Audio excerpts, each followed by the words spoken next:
السلام علیکم فرینڈز، مجھے امید ہے کہ آپ سب لوگ خیریت سے ہوں گے۔ تو کہانی کی طرف چلتے ہیں۔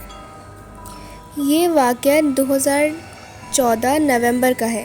یہ واقعہ ہمارا بہت اچھے دوست کی بہن کے سسرال کا ہے۔ وہ بتاتا ہے، جب میری بہن کی شادی ہو کے 2014 میں اپنے سسرال گئی تھی، وہاں اس کے ہسبینڈ ان کے ساس سسر رہتے تھے۔ گراؤنڈ +1 تھا، نیچے ساس سسر رہتے تھے، فرسٹ فلور پہ اس کی بہن اور اس کے ہسبینڈ رہتے تھے۔ اوپر ایک روم، واش روم الگ سے بنا ہوا تھا، کچن تھا اور ایک چھوٹا اسٹور۔ یہ سب لائن سے بنے ہوئے تھے۔ سامنے صحن بنا ہوا تھا جس کو ہاف چھت کہتے ہیں۔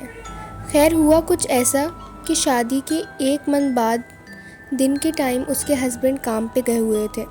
ساس سسر نیچے ہوتے، سسٹر اکیلے اوپر روم میں سو رہی تھی کہ اس کو کسی بچے کے رونے کی آواز آنے لگی۔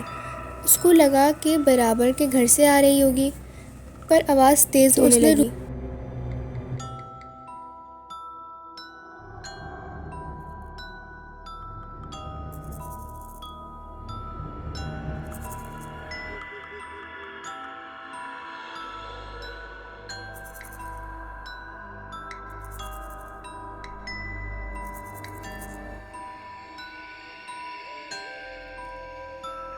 صحن پر تھوڑی مٹی پڑی تھی۔ اس نے روم سے باہر جھانکا تو کوئی نہیں تھا، پر صحن میں چھوٹے پاؤں کے نشان بنے ہوئے تھے۔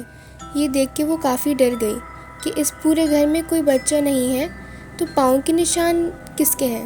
پاؤں کے نشان دیکھ کر لگ رہا تھا کہ کوئی 4 یا 5 سال کا بچہ ہو۔ نیچے ساس سسر کے پاس چلی گئی، ساس سسر کو بتایا تو سسر اوپر آئے اور صحن میں دیکھا تو صحن میں پانی پڑا تھا، جیسے کسی نے دھویا ہو۔ وہ سسر نیچے آئے اور سسٹر کو کہا، اوپر صحن دھو کے آئی ہو، کوئی نشان نہیں ہے۔ سسٹر نے کہا، میں تو فوراً نیچے آ گئی، میں نے نہیں دھویا۔ خیر ساس سسر نے کہا، تمہارا وہم ہوگا، تم تھک گئی ہو، نیچے ہی لیٹ جاؤ، ہسبینڈ آئے تو اوپر چلی جانا۔ شام میں ہسبینڈ آئے تو سسٹر نے پوری بات بتائی۔ ہسبینڈ مسکرائے اور کہا کہ تمہارا وہم ہوگا۔ خیر ہسبینڈ کھانا باہر سے لے آئے اور ہم سب نے مل کے کھانا کھایا۔ 10 بجے کے ٹائم سسٹر اور اس کے ہسبینڈ اوپر اپنے روم میں چلے گئے۔ رات کے 2 بجے ہسبینڈ سو گئے، سسٹر بھی سو گئی۔ سسٹر بتاتی ہے کہ اس کی 3 بجے آنکھ کھلی تو ہسبینڈ بیڈ پہ نہیں تھے۔ سسٹر روم سے باہر آئی تو اس کے ہسبینڈ واش روم کے باہر کھڑے تھے اور ہسبینڈ کے فیس واش روم کے گیٹ کی طرف تھا۔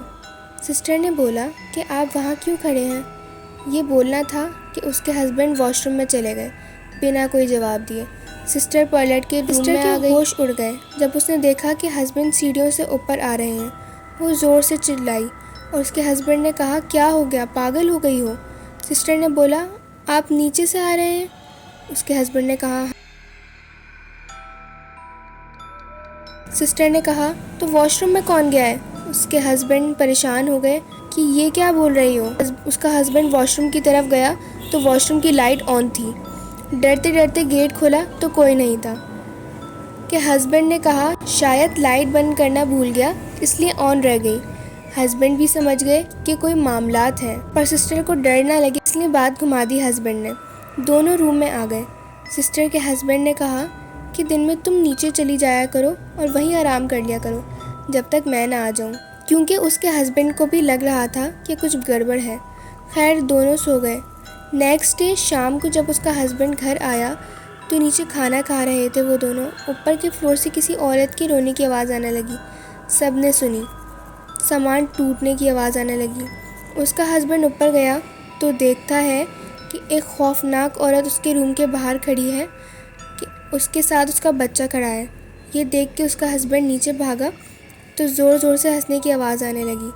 پھر نیکسٹ ڈے ہسبینڈ نے آفس آف کیا اور کسی مولانا کو لے کے آئے۔ انہوں نے بتایا کہ آپ کی وائف کی شادی والے دن کسی عورت کا سایہ اس کے پیچھے لگ گیا۔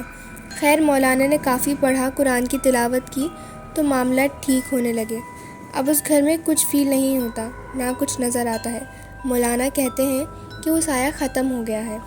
اگر آپ کو آج کی سٹوری پسند آئی ہو تو میرے چینل کو سبسکرائب ضرور کیجیے گا اور لائک ضرور کیجیے گا، اور اگر آپ کی کوئی سٹوری ہو تو آپ مجھے میرے انسٹاگرام پہ ضرور میسج کیے گا۔